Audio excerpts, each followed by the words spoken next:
Lucas capítulo 12, versículos 35 al 40. Estad siempre preparados y mantened las lámparas encendidas. Y sed semejantes a hombres que esperan a su Señor que regresa de las bodas para abrirle tan pronto como llegue y llame.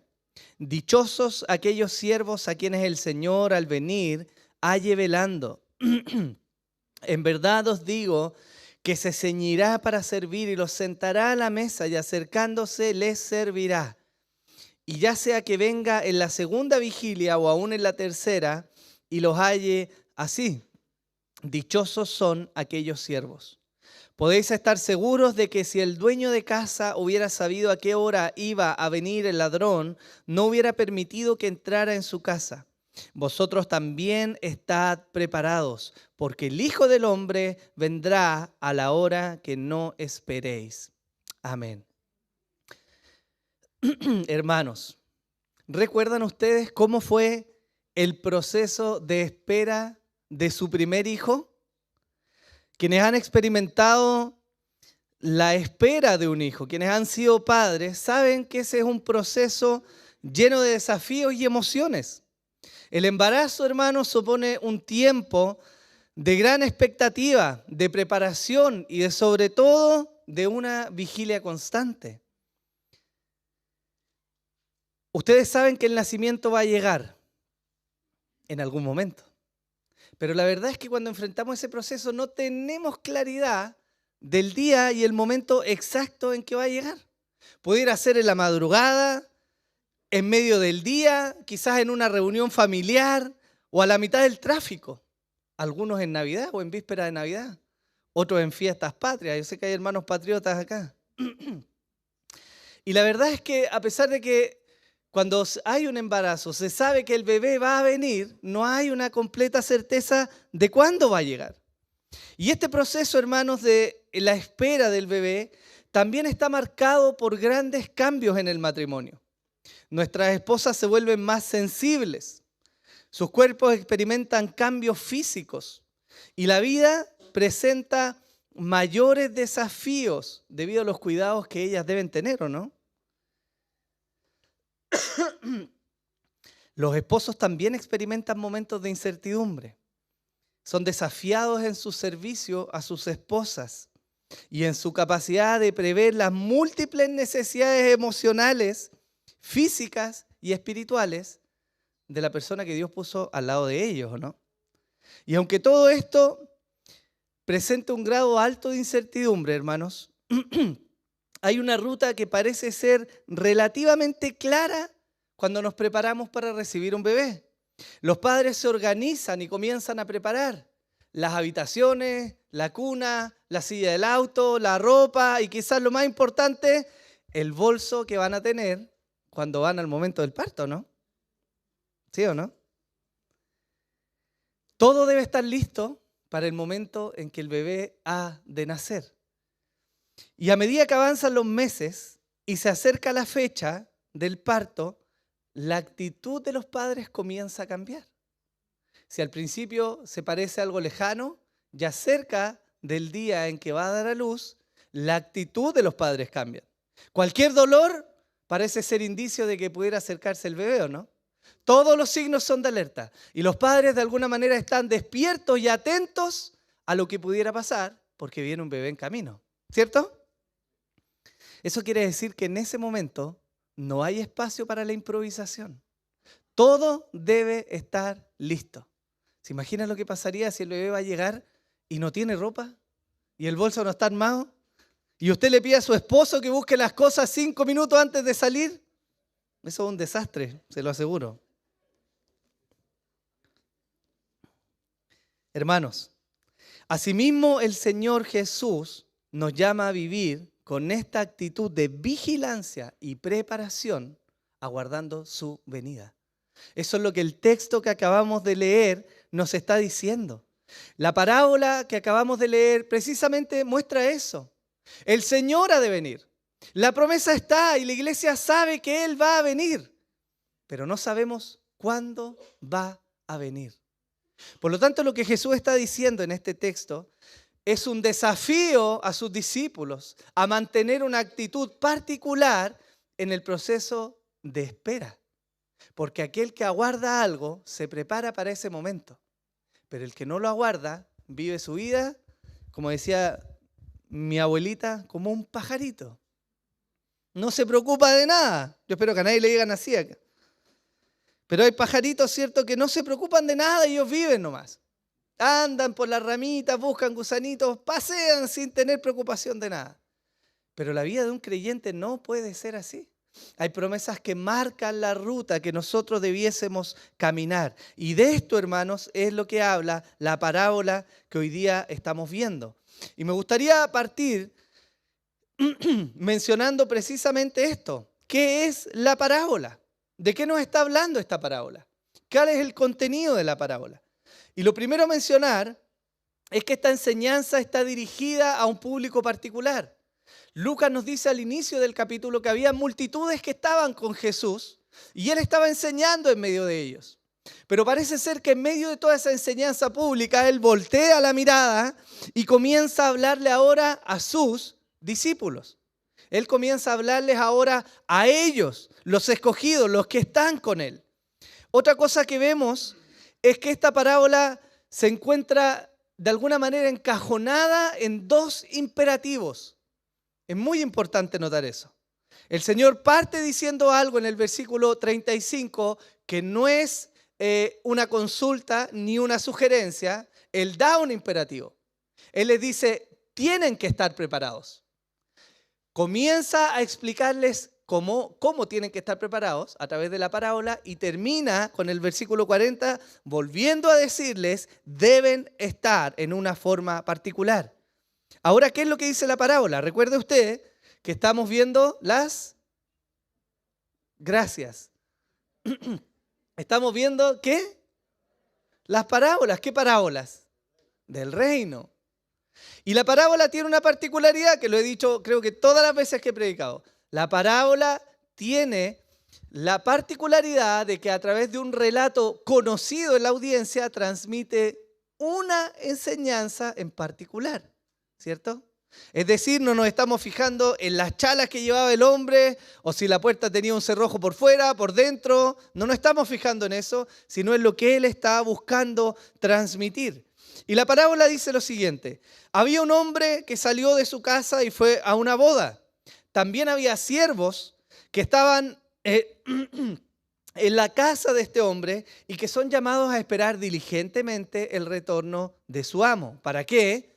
Para que cuando el amo volviera de esa boda, ¿cierto?, ellos le abrieran la puerta, lo dejaran entrar y le pudieran servir. Adicionalmente, la parábola menciona que estos siervos diligentes iban a ser dichosos porque al volver su señor y atenderlos, él mismo se iba a preparar para atender a sus siervos. Finalmente, y casi como fuera de contexto, aparece otro relato en la parábola que habla de un hombre que si supiera que a qué hora va a venir el ladrón, estaría preparado para recibirle, ¿no?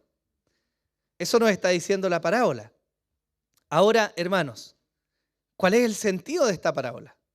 ¿Por qué esto está contenido dentro de ese texto? Y me gustaría que prestáramos atención a algunos detalles que nos marcan qué es lo que Jesús estaba diciendo ahí. El primero de ellos es que se nos menciona en la parábola que un hombre fue a una boda. Y a diferencia de lo que nosotros quizás vemos hoy en nuestro contexto, donde cuando usted es invitado a una boda, se le entrega un parte, ¿cierto?, donde sale la dirección y generalmente dice desde qué hora va a durar. Usted sabe que esa boda no debiera durar más allá de quizás entrada a la noche, ¿no? Muy poco probable hasta el otro día y mucho menos más de un día, ¿no? Pero había una particularidad en las bodas del tiempo de Jesús y es que se sabía cuándo iniciaba, pero no cuando terminaba. Eran buenos para carretear. La boda podía durar unas horas, podía durar una noche o podía durar días. Y eso es algo importante para interpretar la parábola porque nos habla entonces de cómo era la actitud de aquellos siervos. La parábola también nos habla de un dueño de casa, ¿cierto?, que no sabe a qué hora va a venir el ladrón. Y lo que tienen de común estos dos relatos es que tanto los siervos de la casa como el dueño de casa del otro relato no saben a qué hora deben actuar. Ellos están cegados respecto a eso. Los siervos ven a su señor salir, pero no saben a qué hora va a llegar. Y el hombre del otro relato sabe que seguramente va a venir un ladrón, pero no sabe qué, cuándo va a venir o no. Y ahí toma sentido lo que está enmarcando esta parábola. El versículo 40 dice, vosotros también estad preparados. ¿Por qué? Porque el Hijo del Hombre vendrá a la hora que no esperéis. Jesús va a volver en el momento en que ellos no lo van a esperar. ¿Qué deben hacer sus discípulos? Jesús le está hablando a ellos. Jesús se está dirigiendo ahora no a las multitudes, sino a sus discípulos. Y les está hablando con esta parábola para hacerles entender que Él va a volver. Él estaba anunciando ya, desde que partió su ministerio, que parte de su obra era padecer e irse. Y en muchos relatos Él afirma el corazón de sus discípulos, lo vamos a ver, mostrándoles que Él iba a volver. Pero Jesús vuelve a poner en alerta a sus discípulos y le dice, voy a volver, pero ustedes no saben cuándo. ¿Cierto? La estructura, como les decía, es particular, porque el versículo 35 trae una exhortación. Dice, estad siempre preparados y mantened las lámparas encendidas. Luego viene la parábola, cuyo lema central es que este hombre que se fue a la boda va a volver a una hora que no saben, o el ladrón va a llegar a una hora que no saben, y luego vuelve a cerrar ese relato diciéndoles, estad preparados, ¿cierto? Esto es parecido a un quiasmo, no es un quiasmo, pero es parecido. En la literatura hebrea se usaba esta figura que era una especie de pirámide invertida, en la cual había una idea paralela en el inicio y en el final, después hacia adentro, a medio texto, y al centro iba una enseñanza particular. Esto es parecido. Y aunque no es un quiasmo, sí nos está mostrando claramente lo que Jesús quiere decirle a sus discípulos, que es que Él va a volver en un tiempo en que sus discípulos no saben que Él volverá. Esa es la enseñanza central. Entonces ellos deben estar siempre preparados, porque así los siervos no saben cuándo volverá el dueño de casa ni el ladrón va a venir. Así el Hijo del Hombre vendrá repentinamente. Ahora, hermanos, la interpretación de la parábola es sencilla, pero las aplicaciones son muy importantes para nosotros. La primera de ellas es que hay una esperanza cierta que se deja ver en el relato. Hay una certeza de la segunda venida del Señor Jesús, y eso es muy importante para nosotros. En primer lugar, hermanos, tenemos el testimonio mismo de Jesús.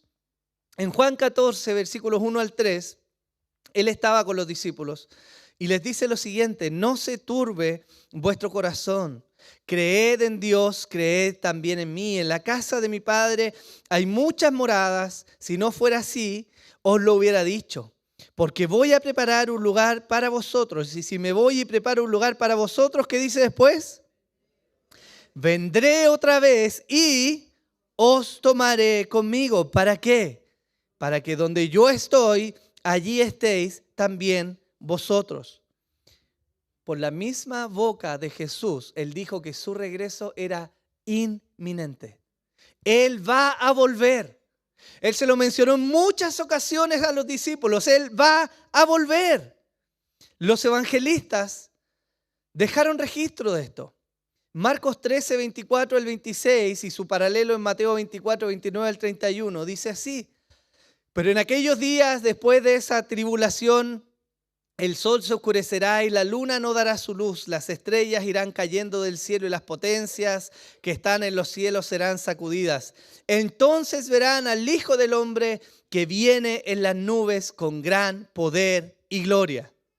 Jesús da testimonio, los evangelistas dan testimonio, los ángeles dan testimonio también.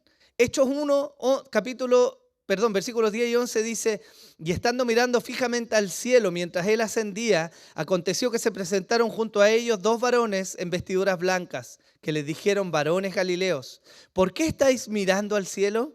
Este mismo Jesús, que ha sido tomado de vosotros al cielo, vendrá de la misma manera, tal como le habéis visto ir al cielo. Pero no es lo único, está el testimonio apostólico. Ellos escriben después de esto en las epístolas y aún fuera de los apóstoles, otros autores bíblicos vuelven a ratificar que Jesús ha de regresar. Quizá uno de los textos más conocidos es cuando Pablo le habla a la iglesia en Tesalónica acerca de los hermanos que habían muerto, ¿cierto?, en medio de las dificultades y la persecución. Y él les dice lo siguiente: pues el Señor mismo descenderá del cielo con voz de mando, con voz de arcángel y con trompeta de Dios, y los muertos en Cristo se levantarán primero. Entonces nosotros, los que estemos vivos y que permanezcamos, seremos arrebatados juntamente con ellos en las nubes al encuentro del Señor en el aire, y así estaremos con Él siempre. El apóstol Pablo está diciendo que Jesús va a volver.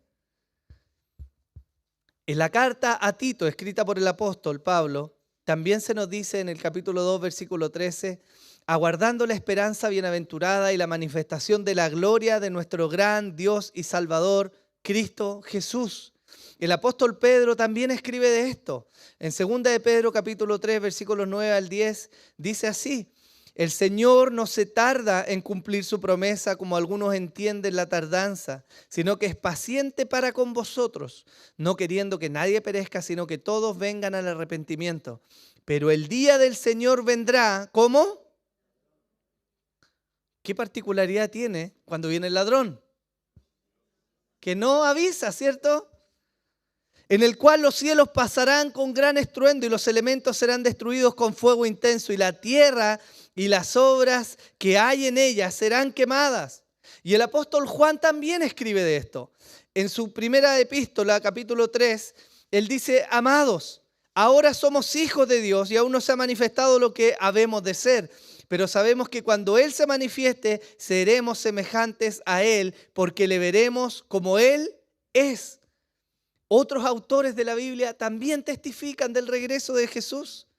Santiago, o Jacobo, como se le conoce, escribe en el capítulo 5, por tanto, hermanos, sed pacientes. ¿Hasta cuándo? ¿Hasta cuándo? Hasta la venida del Señor. Mirad cómo el labrador espera el fruto precioso de la tierra, siendo paciente en ello hasta que recibe la lluvia temprana y la tardía. Sed también vosotros pacientes, fortaleced vuestros corazones, porque la venida del Señor está cerca.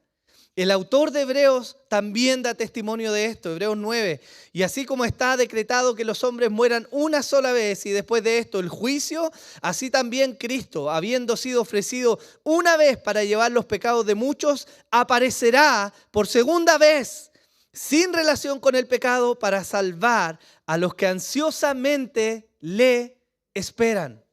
Hermanos, hay gran evidencia en la Biblia de que el Señor Jesús ha de volver. En la parábola Él está reafirmando, está poniendo esta semilla en los corazones de sus discípulos, mostrándoles que aunque Él tenga que partir, ciertamente ha de volver. Esa es una realidad. Él va a volver por una segunda vez. Y eso debiera tener un impacto en la vida de aquellos que nos profesamos ser cristianos. Pero hay algo que está relacionado con la venida del Señor, y es que hay un gran grado de incertidumbre en la venida de Él. ¿Cómo va a ser su venida? ¿Hemos de esperar el Armagedón? ¿Esperamos que venga el fuego o el fuego viene después? ¿Miramos las guerras? ¿Vemos las conspiraciones? La tierra es plana. ¿Qué miramos? ¿Qué miramos? No lo creo por si acaso, para que después no vayan a hacer un corte ahí. No. ¿Miramos grandes tribulaciones? ¿Qué nos dice la Biblia acerca de la venida del Señor? Nos dice primero que va a ser visible y glorioso su retorno. Apocalipsis 1:7, aquí viene con las nubes y todo ojo le verá, aun los que le traspasaron, y todas las tribus de la tierra harán gran lamentación por él. Sí, amén. También se nos dice respecto a la venida del Señor que vendrá con sus santos ángeles. El apóstol Pablo escribe en 2 de Tesalonicenses: y daros alivio a vosotros que sois afligidos y también a nosotros cuando el Señor Jesús sea revelado desde el cielo con sus poderosos ángeles en llama de fuego. También se nos dice que los creyentes serán resucitados y transformados. Eso lo dice Pablo en 1 Tesalonicenses capítulo 4. Cuando está animando a los hermanos y le dice: no tengan gran sufrimiento por los que murieron en el Señor, porque cuando venga el Señor, ellos van a ser levantados de su tumba y todos nos vamos a reunir con Él. También se nos dice que va a traer juicio sobre los impíos. Mateo 25, versículo 32 dice: y serán reunidas delante de Él todas las naciones, y separará a unos de otros como el pastor separa las ovejas de los cabritos, y pondrá las ovejas a su derecha y los cabritos a su izquierda. El versículo 44 dice: entonces dirá también a los de su izquierda: apartaos de mí, malditos, al fuego eterno que ha sido preparado para el diablo y sus ángeles. Tenemos señales o muestras de cómo va a ser esta venida del Señor, ¿no? También se nos dice que va a venir al término del fin de este siglo, de esta época maligna. Y nosotros estamos precisamente en esta época maligna, en este último tiempo.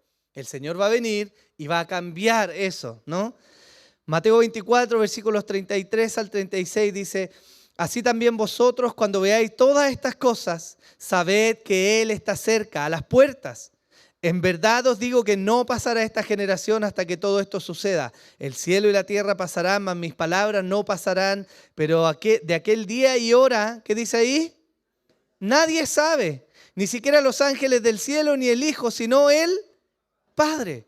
Esta parábola en particular tiene mucha relación con todo lo que el Nuevo Testamento nos está mostrando de cómo va a ser la venida del Señor. Y de todo lo que podemos mirar, y de todo lo que podemos suponer, y de todas las conspiraciones que pueden llenar nuestra mente, o las cosas que podemos ver como rumores de guerra o tribulaciones, hay una cosa que es verdaderamente ciertísima de todo esto. Y es que nadie, hermanos, nadie sabe ni el día ni la hora. Ni usted, ni yo, nadie sabe cuándo va a ser. ¿Lo tenemos? Eso es incertidumbre. Y la incertidumbre parece que no nos gusta a nosotros, ¿no? Nos gustaría tener la certeza de todas las cosas en la vida. Luchamos muchas veces porque hay cosas que no sabemos cómo van a ocurrir. Hermanos, pero es precisamente ahí donde el Señor trabaja la fe en nuestros corazones. Porque la fe tiene que ver con aquel que da la promesa, no con el camino que se recorre hasta llegar al cumplimiento de la promesa, ¿cierto? Pero hay algo más, y es que hay una esperanza que brota, hermanos, de la fe en aquella segunda venida. ¿Tenemos certeza de que Él va a venir? Sí. ¿Sabemos cuándo va a venir? No. Pero nuestro corazón puede ser alentado aún a pesar de esa incertidumbre. Santiago capítulo 5, versículos 7 a 8 dice: por tanto, hermanos, sed pacientes hasta la venida del Señor. Mirad cómo el labrador espera el fruto precioso de la tierra, siendo paciente en ello hasta que recibe la lluvia temprana y tardía. Sed también vosotros pacientes. ¿Y qué más? Fortalezcan vuestros corazones. ¿Por qué? Porque la venida del Señor está cerca. Esto se dijo, hermanos, hace miles de años atrás. Jacobo, el hermano del Señor, estaba escribiendo hace muchos años atrás. Y él estaba alentando a la iglesia, alentando a los hermanos a esperar esta obra que viene de Dios y a llamarlos a que con paciencia, hermanos, fortalezcan sus corazones. Porque aunque la promesa tarde por venir, el que prometió es fiel. Y eso significa que se va a cumplir. Hermanos, Esta promesa ha alentado el corazón de muchos cristianos a lo largo de la historia. En dificultades, en tribulaciones, en persecuciones, en necesidad, en angustia, en pruebas. Todos nuestros hermanos a lo largo de la historia han sido fortalecidos por la promesa de que Él va a volver. Es un eje en la vida de la iglesia, hermanos. Ciertamente Él va a regresar. Pero esto, hermanos, como nos muestra la enseñanza del día de hoy, tiene una implicación importante. Porque para los cristianos no da lo mismo la forma en que esperan. Muy diferente. El mundo tiene como lema hoy día que de alguna manera podemos justificar el camino si el fin es loable, ¿o no? ¿Lo han escuchado ustedes? El fin justifica los medios. ¿Lo han escuchado, no? Pero para los cristianos no es así. El fin no justifica los medios porque hay una forma de caminar este camino cristiano. Y esta forma de caminar lo está trazado aquí en este mismo texto al inicio y al final, antes y después de la parábola. Estad siempre preparados y mantened las lámparas encendidas.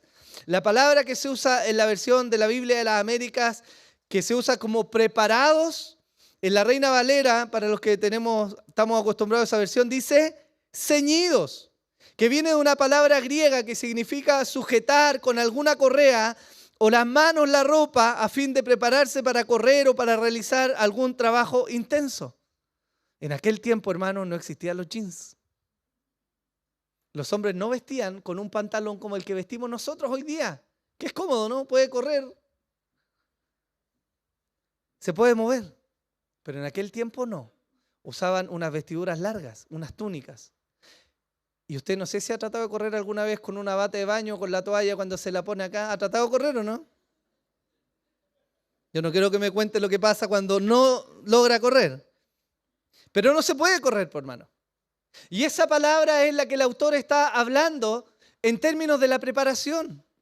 Cuando los hombres en esta época iban a realizar algún trabajo pesado, algo que demandara que ellos tuvieran facilidad para moverse, correr, ir, venir, levantarse, agacharse, tomar cosas, ellos necesitaban ceñir su ropa, lo que significaba que muchas veces tomaban una correa, levantaban sus vestiduras, se amarraban y ellos quedaban libres, rápidos para actuar. Esa es la palabra que el Señor está usando para hablar de la preparación. Y esto tiene un significado muy importante. Porque usted podría decirme, bueno, pastor, pero hoy día no hay nada que ceñirse la ropa, ¿cierto? Usamos pantalones, andamos cómodos, ¿cierto? Pero hay un sentido espiritual en esta enseñanza y que tiene que ver precisamente con aquello que logra estorbar el movimiento o la vida cristiana. Éxodo 12 es un relato muy interesante por lo siguiente. Y el Señor habló a Moisés y a Aarón en la tierra de Egipto, diciendo: este mes será para vosotros el principio de los meses. Será el primer mes del año para vosotros. Hablad a toda la congregación de Israel diciendo: el día 10 de este mes cada uno tomará para sí un cordero, según sus casas paternas, un cordero para cada casa. Mas si la casa es muy pequeña para un cordero, entonces él y el vecino más cercano a su casa tomarán uno según el número de personas.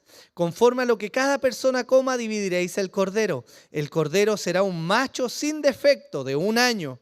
Lo apartaréis de entre las ovejas o de entre las cabras y lo guardaréis hasta el día 14 del mismo mes. Entonces toda la asamblea de la congregación de Israel lo matará al anochecer y tomará parte de la sangre y la pondrán en los 2 postes y en el dintel de las casas donde lo coman. Y comerán la carne esa misma noche, asada al fuego, y la comerán con pan sin levadura y con hierbas amargas. No comeréis nada de él crudo ni hervido en agua, sino asado al fuego, tanto su cabeza como sus patas y sus entrañas, y no dejaréis nada de él para la mañana, porque lo que quede de él para la mañana lo quemaréis en el fuego, y de esta manera lo comeréis. ¿Cómo?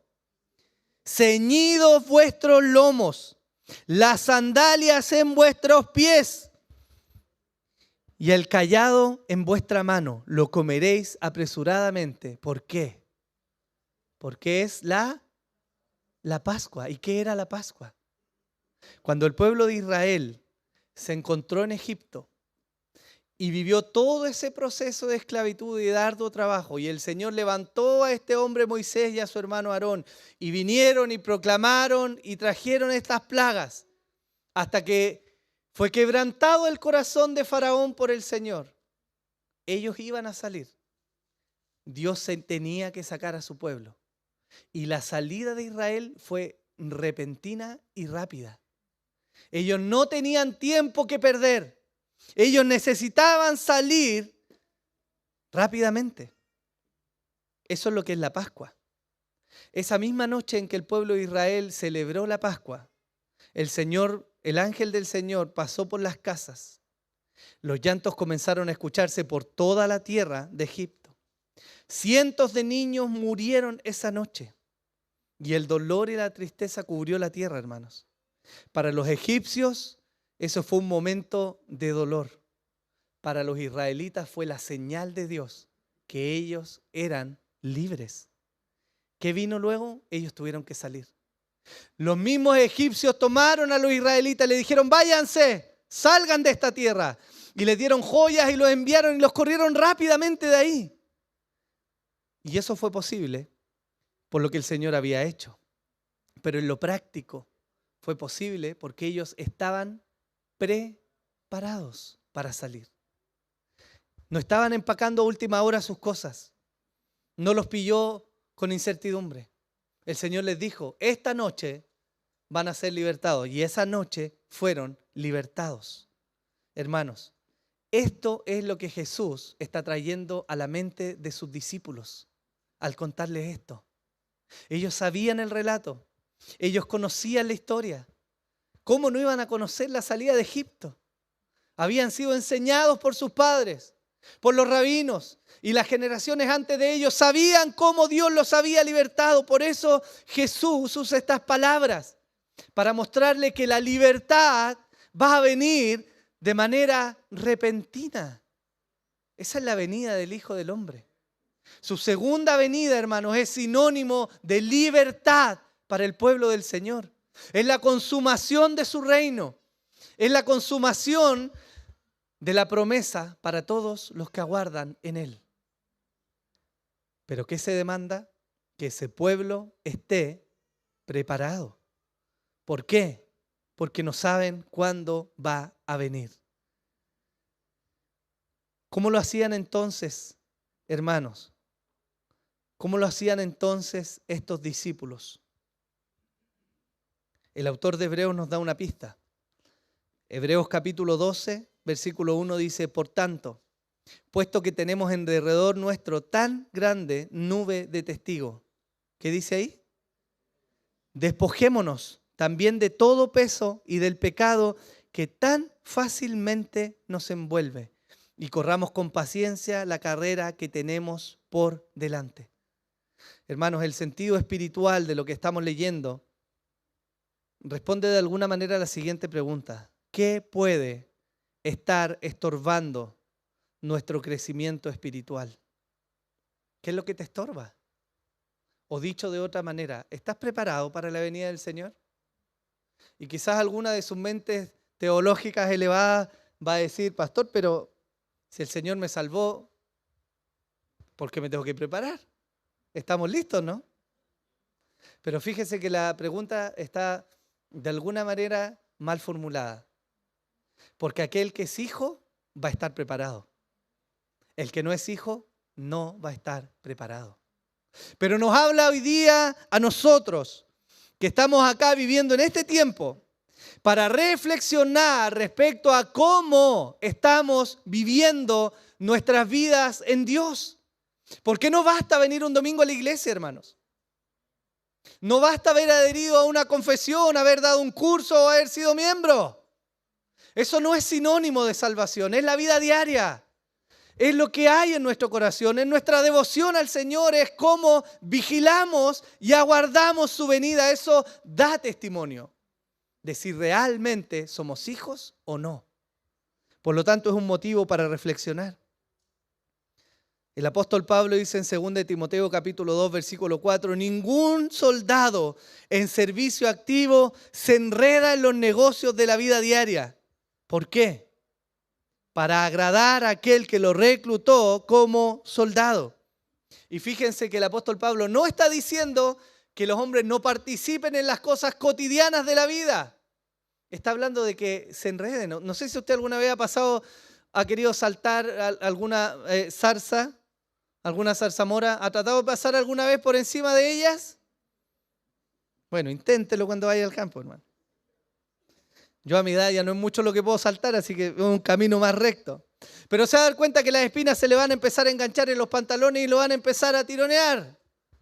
A eso se refiere Pablo.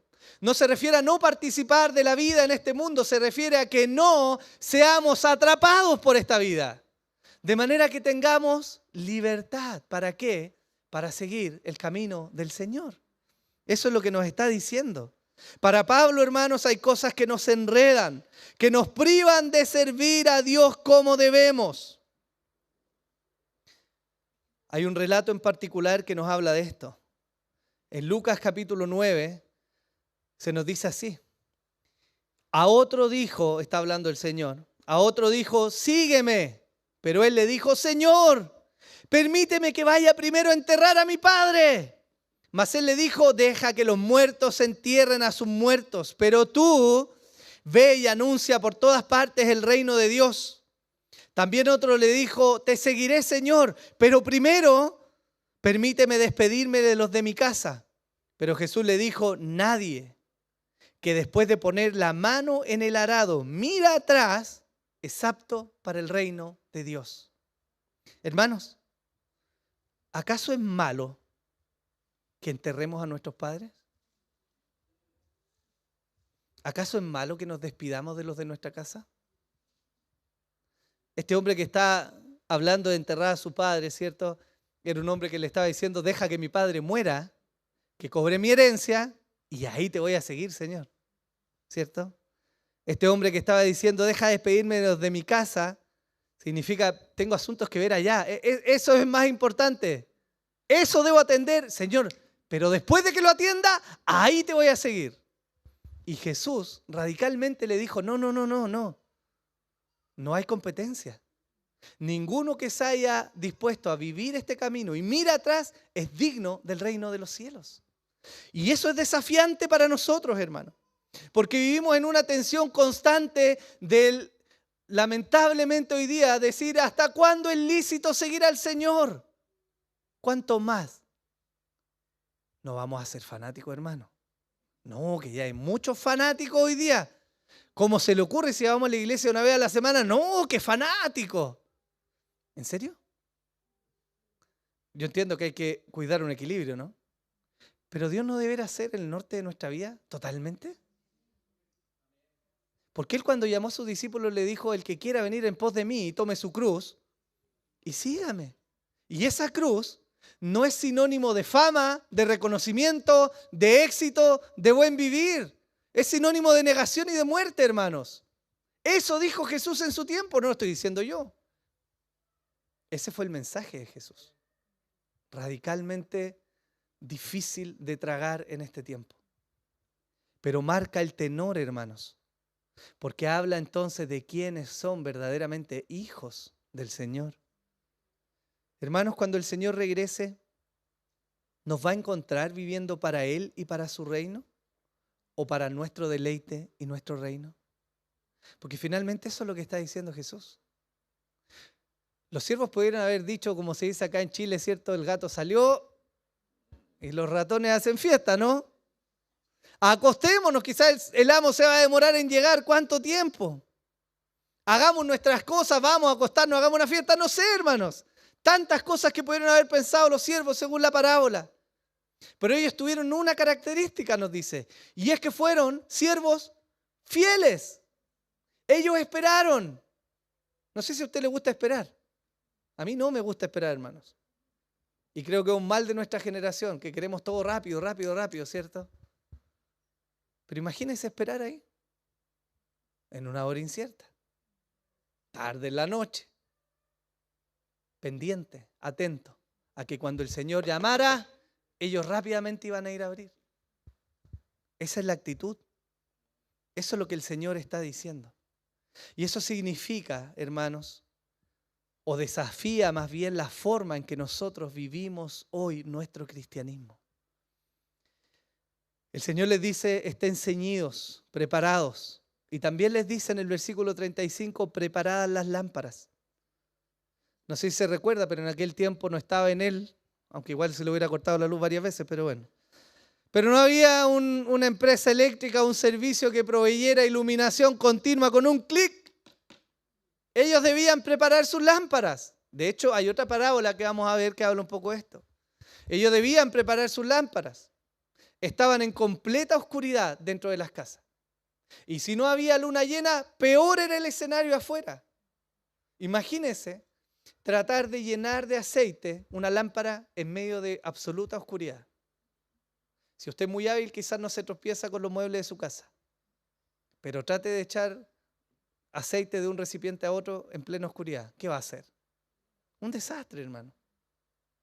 Ellos debían estar con sus lámparas preparadas, atentos, vigilantes, prestos a escuchar el momento en que su amo golpeara la puerta. ¿Para qué? Para tener iluminación y recibir al Señor. Y parece que muchos de nosotros decimos, bueno, falta tiempo para que venga el Señor. ¿Por cuántos años nos ha dicho que el Señor va a venir o no? ¿Cuántas generaciones han pasado? Y aquí seguimos esperando al Señor o no. Entonces, bueno, vivamos nuestra vida, vivamos para nosotros, para nuestros proyectos, para nuestros deleites. El Señor puede esperar. Total, quizás cuándo va a venir o no. Eso es lo que el Señor está confrontando con sus discípulos. Pero es precisamente lo que nos deja en un estado de espera constante, porque no sabemos cuándo va a venir. Solamente sabemos que Él va a regresar. Imagínense el caos, hermanos. Yo les voy a contar algo que es parte de nuestra experiencia, que fue precisamente una experiencia caótica. Febrero 2017, Santiago, La Florida, Hospital de la Florida. El Benjita venía en camino. Estábamos en la casa de mis suegros, la Nati estaba con dolor y el Benjita ya estaba naciendo. Hay que ir al hospital rápido, perfecto, bolso listo, vamos al hospital, llegamos allá. Un montón de mujeres esperando a tener bebé esa noche. Estamos en la espera. No pasa nada, me dormí en el pasillo, despertaba, iba a preguntar, no, todavía no. Y de repente empezamos a ver gente que corre de allá para acá, pasa un carro de bomberos por afuera, los médicos conversando, nadie sabía qué pasa. El hospital, hermanos, se había empezado a quemar esa noche. Tuvieron que evacuar a toda la gente. No, yo me di cuenta ahí que no había ni un protocolo ordenado. Los médicos no tenían ni idea qué hacer en caso de emergencia. La cosa es que bajaron a todas las mujeres, sacaron a toda la gente del hospital, llegó la prensa, andaba el alcalde dando vuelta por ahí, el hospital se estaba quemando, las mujeres estaban dando a luz, pasó un poco la emergencia, apagaron eso, suben las mujeres y la Nati, está lista. Y fue un parto natural, 100% natural. Ahí le puede preguntar a usted la diferencia. Caos absoluto. Nadie sabía dónde ir, nadie sabía qué hacer, todos corrían de allá para acá, un desastre. ¿Y eso por qué? Por la falta de preparación, ¿o no? Ese es el caos de tener un bebé en un escenario donde no hay preparación.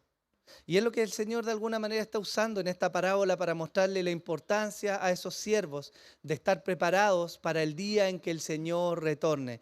Yo no estoy diciéndoles, hermanos, que depende de nosotros nuestra salvación. Solamente quiero advertirlos a que la forma en que vivimos sí tiene importancia, porque testifica finalmente de lo que Dios ha hecho en nuestros corazones. Yo le aseguro, hermanos, que si hay algo que gobierna la mente de los padres cuando están a punto de tener a su bebé es verle, es estar listos para recibirle. Y eso es, y nada menos que eso, lo que el Señor espera de su iglesia. Algún predicador dijo en algún momento por ahí, bueno, si en la eternidad, si el cielo es estar con el Señor para siempre y no queremos estar aquí en la tierra con Él, ¿cómo esperas llegar al cielo? ¿De verdad? ¿En serio? No, hermanos. Nuestra forma de vivir habla de lo que hay en lo profundo de nuestro corazón. Entonces yo quiero hacerles una pregunta, hermanos. ¿Cómo nuestras vidas testifican del fervor con el que esperamos al Señor? ¿Lo hacen nuestras vidas? ¿No tenemos hambre y sed de verle y estar con Él, hermanos? ¿No anhelan ver al Señor? ¿No anhelan recibirle y ser recibidos por Él y abrazarlo y mirarlo a la cara y decirle gracias, Señor? ¿No hay un anhelo de estar con Él? Porque si ese anhelo está, entonces el rumbo de nuestra vida va a testificar que Él es nuestro Dios y que le esperamos. Pero puede ser que los placeres de esta vida son lo suficientemente buenos y atractivos como para desplazar al Señor.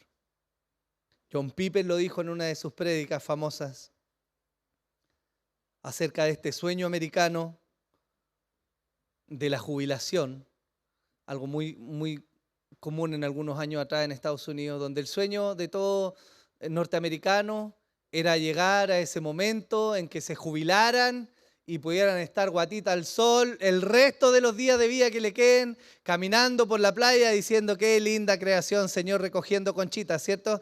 Como para que cuando el Señor llegara le dijeran, Señor, mira todas las conchas que tenemos recogidas. Yo no estoy diciendo que no disfrutemos la vida, pero estoy diciendo que hay cosas que agregan valor a la eternidad y hay cosas que no agregan valor a la eternidad. Hagamos tesoro en el cielo, ¿no dijo eso el Señor? Por lo tanto, nuestro corazón se va a ver constantemente tentado a perseguir los placeres y los deleites de esta vida. Y todo esto nos fue dado para que mostremos aquí en la tierra que Dios es nuestro Dios, no el dinero, no las posesiones, no la riqueza, no los títulos, la fama, el orgullo de tener o hacer o vestir o ser de alguna manera particular, sino el Señor. El mismo apóstol Pablo dijo en Efesios 4, yo pues, prisionero del Señor, les ruego que vivan de una manera digna de la vocación con que habéis sido llamados, con toda humildad y mansedumbre, con paciencia, soportándoos unos a otros en amor, esforzándoos por preservar la unidad del Espíritu en el vínculo de la paz. Hermanos, y si hay alguien que sabe enseñar humildad y mansedumbre, es Jesús. ¿O no? Esa vida digna, hermanos, está marcada por un deseo ferviente de encontrarse con aquel que nos ha salvado. El pueblo del Señor espera a su Salvador. El siervo fiel es aquel que espera vigilante y preparado a su Señor. La novia fiel es aquella que se prepara y no pierde la esperanza de ver a su novio. Y el pueblo fiel es aquel que aguarda en Cristo la consumación de su verdadero gozo por la eternidad. El apóstol Juan concluye de la mejor manera que pudo haberlo hecho el libro de Apocalipsis. Apocalipsis 22, 17 dice, y el espíritu y la esposa dicen, ven. Y el que oye diga, ven. Y el que tiene sed, venga. Y el que desea, que tome gratuitamente del agua de la vida. El versículo 20 dice, el que testifica de estas cosas dice, sí, vengo pronto. Amén.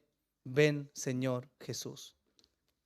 Las parábolas del reino tienen una particularidad, y es que la gran mayoría de esas parábolas están compuestas de relatos escatológicos que voltean nuestra mirada a lo que va a acontecer al final de los días. Y en general es un escenario lleno de gozo y alegría para los hijos de Dios, y es un escenario a la vez terrible y de sufrimiento para aquellos que no han mirado al Señor. ¿Por qué Dios nos permite leer esto el día de hoy, hermanos? Para que podamos examinar el camino que estamos viviendo. Hermanos, ninguno de nosotros va a tener la capacidad de mirar completamente lo que hay en tu corazón, a pesar de que nuestros frutos hablan de lo que hay en nosotros y que podemos llegar a ser perspicaces en mirar a otros y decir, este hermano está planeando, algo está pasando por ahí.